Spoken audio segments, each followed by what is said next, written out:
Tranche de couple, les histoires et le monde vitaminé de Guillaume et Max, saison 3.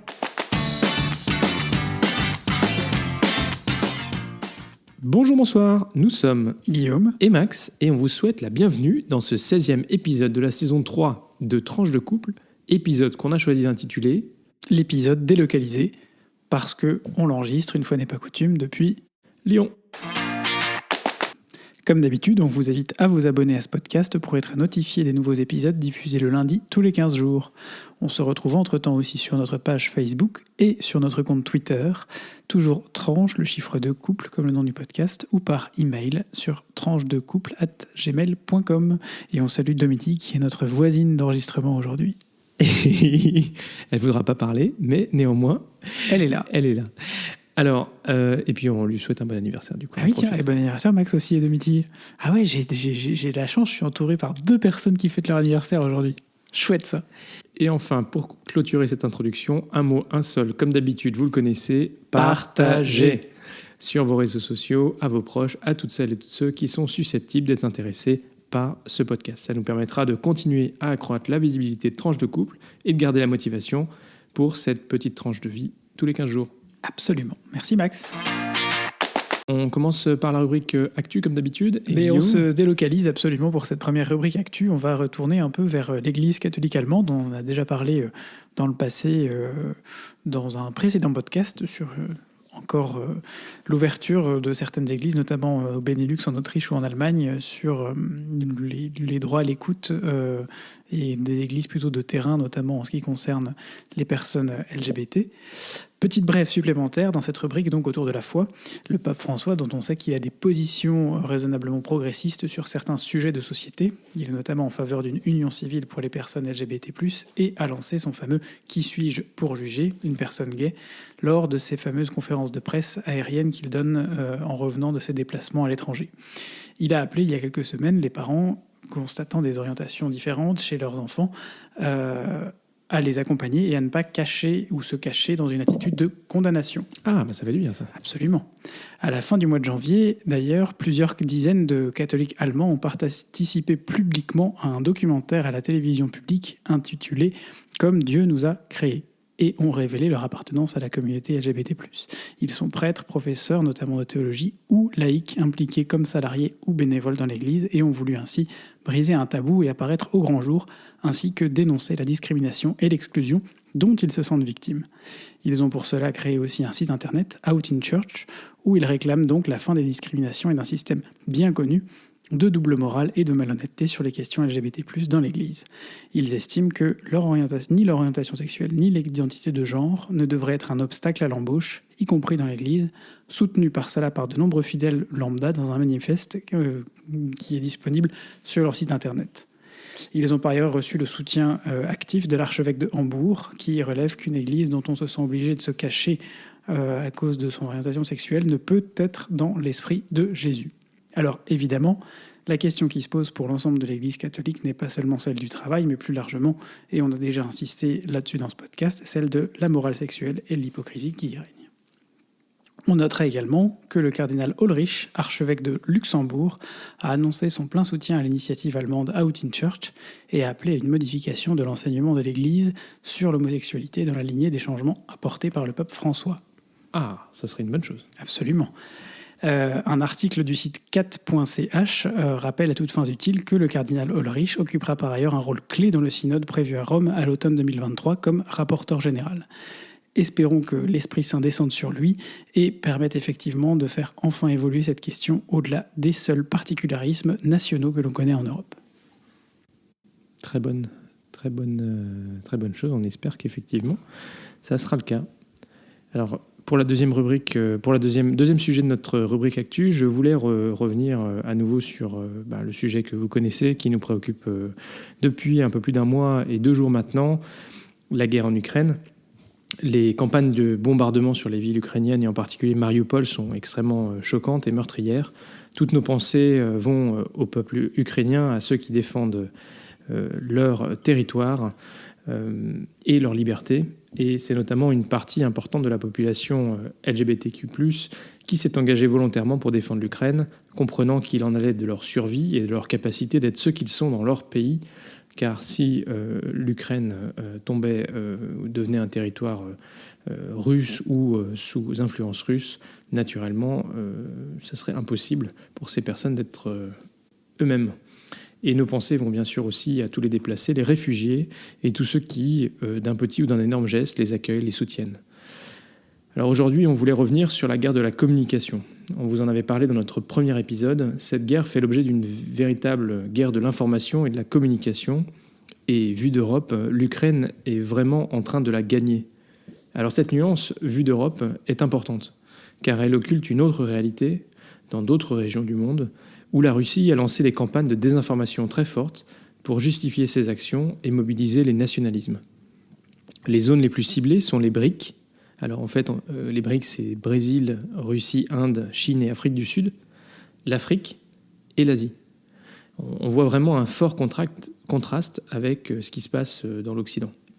On a trouvé une infographie très intéressante qu'on vous diffusera sur nos réseaux sociaux qui montre que la campagne de désinformation et d'influence russe vise à mobiliser les courants anti-occidentaux, les nationalismes, la solidarité entre pays émergents et une critique finalement de ce qu'ils appellent l'hypocrisie occidentale, l'expansionnisme de l'OTAN. Voilà, ce sont des campagnes qui mobilisent les courants nationalistes. Et ce qui est intéressant, c'est qu'on a observé début mars une explosion de ces messages sur les réseaux sociaux en Inde, dans plusieurs langues d'ailleurs, en Asie du Sud, en Afrique du Sud, en Afrique de manière plus générale, au Pakistan, avec aussi des messages, au Pakistan des messages contre les Indiens, en Inde aussi des messages contre les Pakistanais. Donc, ça mélange un peu tout là. Ouais, l'objectif, c'est de réveiller les nationalismes, c'est ce que je disais tout à l'heure. Alors c'est une autre perspective sur le conflit qui nous rappelle aussi que les sanctions contre la Russie ont en fait été adoptées par une minorité de pays à l'échelle de la planète. Globalement, c'est l'Union européenne et les pays de l'OTAN, à l'exception de la Turquie, la Suisse, le Japon, l'Australie et la Nouvelle-Zélande. Soit au final, pas grand monde. Vous verrez une petite infographie qu'on vous diffusera sur nos réseaux. Il y a quelques pays en jaune sur la carte, mais globalement, tout le reste est en gris. Ça nous rappelle aussi que bon nombre de pays se sont abstenus lors du vote aux Nations Unies pour condamner l'attaque russe. Et ça, c'est aussi une vraie réalité. Alors je voulais aussi brièvement mentionner que les négociations diplomatiques se poursuivent entre l'Ukraine et la Russie. La Turquie joue un rôle d'intermédiateur, comme on l'avait dit déjà il y a 15 jours. Et selon le président turc, sur les 6 gros sujets de désaccord, il y en aurait globalement 4 sur lesquels plus ou moins un accord a été trouvé. Le premier, c'est l'OTAN. Le président Zelensky a déjà publiquement exprimé le fait qu'il ne s'attendait pas à ce que l'Ukraine rentre dans l'OTAN. Rentrer dans l'Union européenne, c'est vraiment un autre sujet. Le désarmement partiel, une sécurité ou des garanties de sécurité collective, et la langue russe. Certainement pour qu'elle reste autorisée en Ukraine, mais en fait, ce qui était déjà le cas, puisque l'Ukraine est un pays où on peut parler la langue que l'on veut. Les sujets les plus complexes touchent en réalité aux problématiques territoriales, c'est-à-dire le statut de la Crimée et celui du Donbass. Le ministre des Affaires étrangères ukrainien indique ces dernières heures qu'il n'y a pas de consensus sur les paramètres d'un accord avec la Russie, tout en rappelant que la position ukrainienne est claire. Il faut un cessez-le-feu, il faut des garanties de sécurité, il n'y aura pas de compromis sur l'intégrité territoriale. Dans le même temps, l'Ukraine continue de solliciter des soutiens diplomatiques, économiques et surtout militaires. Les ministres des Affaires étrangères et de la Défense ukrainiens ont rencontré à Varsovie ce week-end les ministres des Affaires étrangères et de la Défense américains. Et le président Zelensky a aussi pris part aux 3 sommets qui sont tenus simultanément à Bruxelles cette semaine, le sommet de l'OTAN, le sommet de l'Union européenne et le sommet du G7. Voilà ce qu'on peut vous dire sur cette petite tranche concernant le conflit en Ukraine, tout en sachant que vous observez ça certainement aussi de très près. Si vous êtes sur les réseaux sociaux, effectivement, vous voyez passer un certain nombre de choses. Comme d'habitude, on ne saurait que vous conseiller de toujours aller à la source de ce que vous lisez, observez et communiquez. Voilà, alors on passe à la rubrique Belgitude, et une fois n'est pas coutume... C'est Max qui nous fait la rubrique Belgitude aujourd'hui. Tu vas nous parler, Max, du Schumann Show. ou comment, par l'humour et la dérision, on fait connaître l'Union européenne. Même si ça reste quand même pas mal de private joke. Oui, alors en fait, le Schumann Show, c'est une initiative d'anciens stagiaires ou employés des institutions européennes qui ont décidé de créer un spectacle autour de l'humour qui est vraiment centré sur des scènes des institutions européennes, qu'il s'agisse du Parlement, du Conseil, des autres institutions. Et en gros, ils font des sketchs pour à la fois un petit peu se moquer de certaines situations ou de certaines positions de l'Union européenne, mais aussi finalement un peu pour apporter cette touche de comique qui finalement est nécessaire et qu'on rencontre un peu partout. Alors Guillaume et moi sommes allés cette semaine à une soirée du Schumann Show et c'était notre première fois.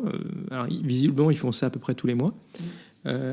C'était assez marrant parce que c'était très dans l'actualité, à la fois sur tout ce qui s'est passé depuis le début de la guerre en Ukraine, et on sait que il y a beaucoup de décisions majeures qui ont eu lieu et de positions qui ont fait évoluer une Union européenne qui était un peu vue comme très soft jusqu'ici. Mais que pour la première fois, la Commission européenne n'était pas very concerned about the situation in Ukraine. C'est ça, parce que la grande reproche qu'on peut faire à l'Union européenne, qui se dit, et la Commission en particulier, une commission géopolitique, c'est qu'elle affiche sa préoccupation en général sur un certain nombre de sujets, plutôt qu'être dans l'action. Et on peut voir que ces 6 dernières semaines, l'Union européenne a plutôt été dans l'action, et ça, en tout cas, ça n'a échappé à personne. Alors, dans le show, bien sûr, on nous a présenté des personnages, des caricatures d'Emmanuel Macron, d'Angela Merkel, ou alors d'un certain nombre de députés ou de commissaires européens. Venu de nulle part, quoi, Angela Merkel. Et c'était assez bien vu quand même. Hein. Ah oui, c'était très bien vu. Mais la limite de ce truc-là, c'est que c'était quand même, comme tu le disais, un peu de la private joke. Et donc, en gros, on avait un peu l'impression que si on n'était pas dans l'environnement européen, c'était peut-être un peu plus difficile de comprendre les blagues et les références. C'est ça, c'est un peu ce qu'on a compris. En plus, c'était en anglais, donc ça fait deux choses qui font que c'est pas réservé forcément, c'est pas ouvert forcément à tous les publics, mais on s'amuse quand même pas mal. Et il vous faut juste quelqu'un pour traduire à côté si jamais vous n'avez pas les sous-titres.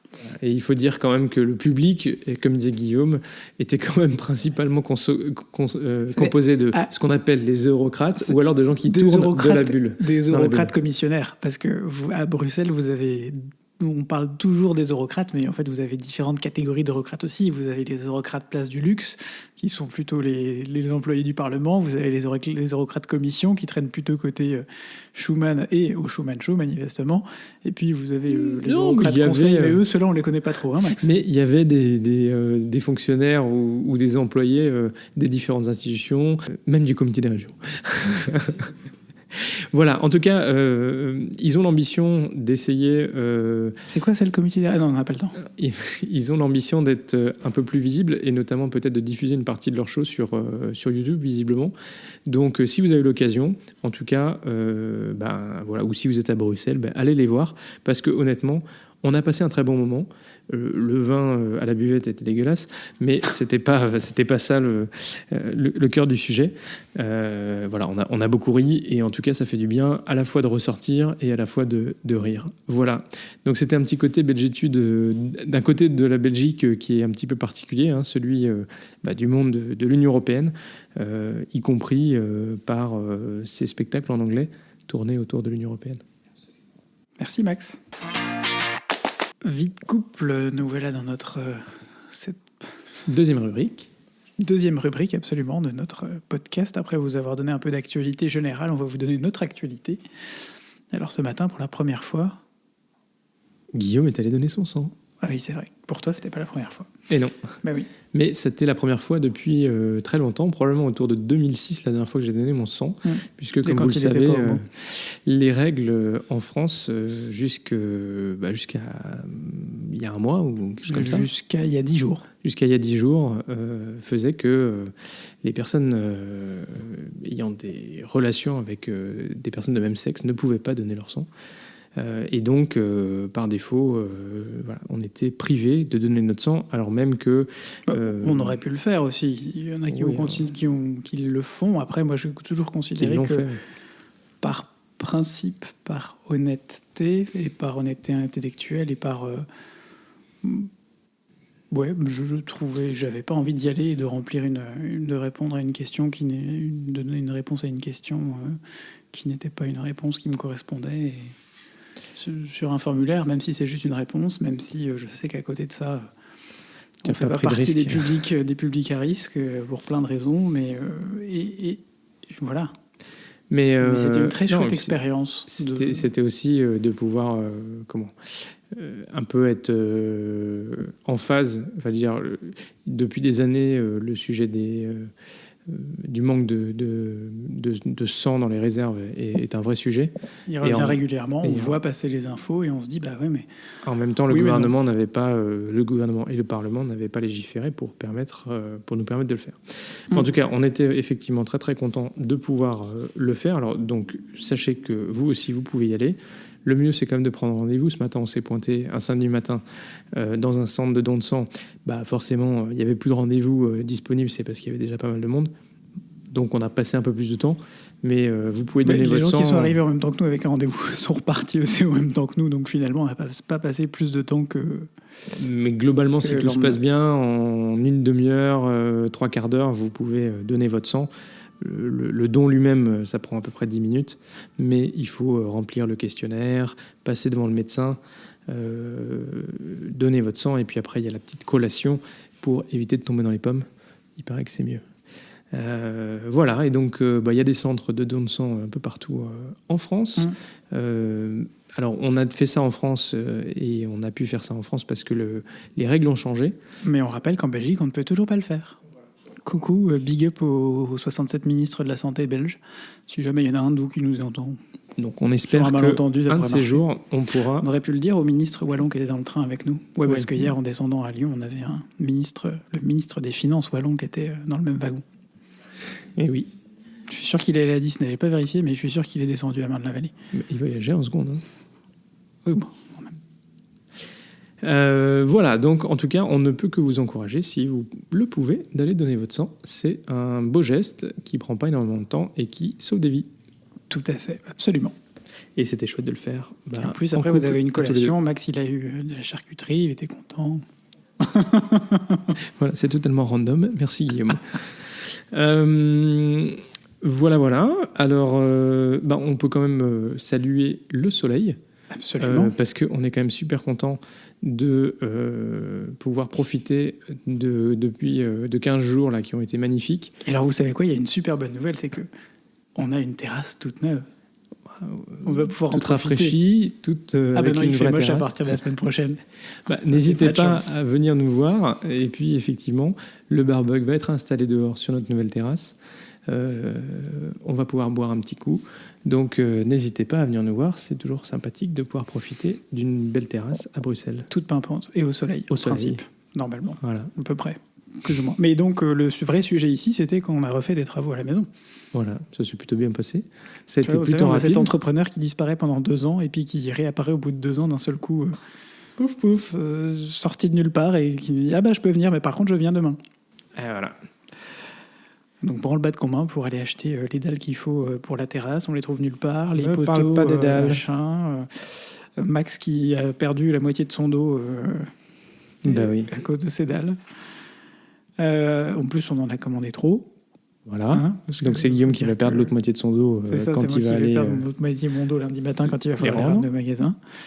Écoute, il faut ce qu'il faut. Il faut faire des sacrifices pour être beau. Bon. Pour avoir une belle terrasse. Parlons soleil, on a réalisé que notre emploi du temps d'ici l'été était absolument chargé. Globalement, on s'est dit qu'après 2 ans, on aurait peut-être pu faire notre pendaison de crémaillère prochainement.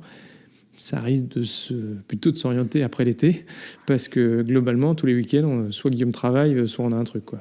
On va faire notre pendaison de crémaillère. prévu. Oui, voilà. Sometime. Mais du coup, c'est vrai que toutes les choses qu'on a repoussées depuis 2 ans, y compris une fameuse cousinade dont on vous a déjà parlé à plusieurs reprises, voilà, tout se passera et on espère que le soleil sera de la partie. Parce que s'il pleut, c'est pas terrible. Hein. Qu'est-ce que t'en penses de Métis? Ouais, oui. Elle est d'accord. Bon, elle est en train de manger un caramel. C'était pas celui de sa maman, ça? Voilà, qu'est-ce qu'on peut vous raconter d'autre? Beaucoup de boulot. Je parlerai bien de la folie des semaines, mais bon, ça, vous en avez déjà entendu parler, on va pas vous saouler encore avec ça. Non, globalement, voilà. C'est tout, pour le moment. On passe à la rubrique geek. La rubrique geek. Oui, tout à fait. Et une fois n'est pas coutume, la rubrique geek est faite par Guillaume. Ben oui, c'est ça. Aujourd'hui, c'est moi et je vais vous parler d'un truc, une sorte d'ovni, enfin d'OINI, objet d'internet non identifié, qui a fleuri depuis quelques mois sur les internets, à la croisée entre la geek attitude et la culture. Il est donc absolument parfait pour cette chronique. Et qui a lancé une mode pas super top, on va pas se mentir, mais on trouvait intéressant de vous en parler quand même. Et je voulais vous parler des NFT, ou Non-Fungible Token, ou jetons non fongibles en bon français de France. Ah oui, ça empêche qu'on ne comprend rien quand même. Absolument. Très à la mode ces derniers mois, ces OINI du 21e siècle sont des certificats de propriété numérique authentifiés par un registre de transactions infalsifiées. Attends, tu le refais là ? Ce sont donc des certificats de propriété numérique, comme quand vous achetez par exemple une œuvre d'art, mais on y reviendra après dans la suite de la rubrique. Guillaume me fait les gros yeux là. Comme quand vous achetez une œuvre d'art, vous avez droit à un certificat. Et bien là, c'est pareil, vous achetez quelque chose et vous avez droit à un certificat de propriété. Par contre, ce que vous achetez, c'est quelque chose une œuvre d'art virtuelle. Encore plein de gros mots pour commencer, et comme on dit en Belgique, on n'est pas rendu. Le principe, c'est donc de vendre une œuvre d'art comme on la vendrait dans une salle des ventes, sauf qu'il ne s'agit pas d'une œuvre physique, mais bien d'une œuvre virtuelle. Pas de cadre, pas de matière première, pas d'accrochage pour ces NFT, donc, mais un bien virtuel qui, comme pour le Bitcoin, possède une valeur d'achat liée à de coûteux calculs effectués jour et nuit par des serveurs qui garantissent par ailleurs l'authenticité de cet achat. Faut juste pas qu'il y ait une coupe de courant, quoi, du coup. C'est ça, absolument. C'est via ce qu'on appelle la blockchain. Mais je pense qu'on vous reparlera peut-être de la blockchain à l'occasion. Le gros avantage pour les artistes, c'est que si leur NFT est revendu par la suite, il est vendu par exemple une première fois à 10 €, s'il est revendu à 100 €, contrairement à une œuvre physique, ils vont continuer à percevoir une partie de la nouvelle somme liée à la revente. Le problème, comme on le décrivait plus haut, c'est que pour arriver à authentifier ces NFT et pour miner du Bitcoin, il faut des hangars entiers d'ordinateurs et de serveurs qui tournent en permanence et à plein régime avec le besoin de refroidissement lié. Une gageure à l'heure où l'énergie devient une denrée rare et chère et où la planète et notre environnement prennent aussi cher du coup. Un organisme de surveillance a estimé que la consommation énergétique liée au NFT est équivalente à celle des Pays-Bas et l'empreinte carbone équivalente à celle de Singapour. Ah oui, quand même. Une seule bonne nouvelle, comme souvent avec les effets de mode, l'intérêt pour ces NFT diminue assez rapidement et risque de retourner assez vite dans l'obscurité des blockchains d'où ils viennent. Le Financial Times, dans un article d'il y a 2 semaines, relève que les recherches Internet liées aux NFT après un pic à l'automne 2021 diminuent à un rythme soutenu, ce qui n'est pas le cas pour d'autres créatures du monde virtuel telles que le Bitcoin, la blockchain, qui eux restent stables et donc plutôt recherchés. Reste à savoir si, comme certains analystes le prédisent, la Russie pourrait lancer des NFT pour limiter la casse sur son économie suite aux sanctions des pays occidentaux liées à la guerre en Ukraine. Mais là encore, c'est plutôt le Bitcoin qui semble intéresser Vladimir et les oligarques qui ont un temps envisagé de demander le paiement des matières premières énergétiques en Bitcoin avant finalement de le demander en roubles. Mais c'est une autre histoire sur laquelle on reviendra peut-être dans un prochain podcast. Ouais, ça va pas être simple, mais bon, effectivement, si tu les payes en euros ou en dollars et que... En gros, ils sont sous sanction et qu'ils ne peuvent pas les utiliser, ça ne sert pas à grand-chose. Quoi. Oui, c'est ballot. Voilà, c'est déjà la fin de ce 16e épisode.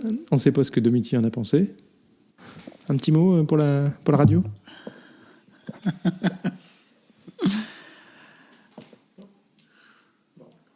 C'était bien quand même ? Ouais, bon. Ah, c'est très bien. Si ce podcast vous plaît, faites le découvrir autour de vous et n'hésitez pas à mettre une note sur Apple Podcast, mais aussi un demi-tille sur Spotify, où vous pouvez aussi mettre une note. Alors prenez juste 2 minutes pour le faire, ça aidera à lui donner de la visibilité, à nous donner du courage et à nous donner l'envie de continuer à l'enregistrer. Et si, en plus de la note, vous nous mettez un commentaire sympa, ça aidera aussi à ce que d'autres se disent « Ah bah tiens, je te fais cœur écouter ». sur vous. Voilà. Et comme d'habitude, vous pouvez aussi mettre un like sur YouTube. Ou un pouce bleu sur Facebook. Et surtout, partagez. Voilà, ce podcast est diffusé le lundi tous les 15 jours. On vous le dit en intro et en conclusion si jamais vous n'aviez pas été jusqu'au bout. Redites-nous, quand est-ce qu'il est diffusé ? Le lundi tous les 15 jours. Le midi ? Et pour les plus pressés, le dimanche soir. Alors d'ici au prochain épisode, portez-vous bien. Prenez soin de vous. Gros bisous. Et à très vite pour de nouvelles tranches vitaminées.